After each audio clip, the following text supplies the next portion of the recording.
So today, if you're a researcher, you're a scientist at a university like Harvard, I don't know if people realize this. The way you get funding for your lab is you will apply for a grant. Someone has to give you that capital to run your lab. And many grants come from the NIH. So they go to the NIH, they file for a grant.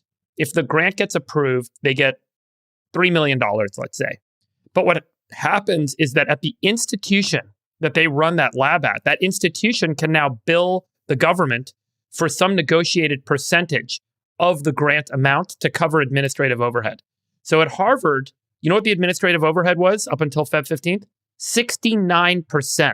Wait a second. So you're saying $69 of every 100 go to administration. It's an and incremental the other $31. Yeah, it's actually an incremental $69. So the way it works, 60 on top. The lab gets 100, and then Harvard bills the government $69. That's insane. That's insane.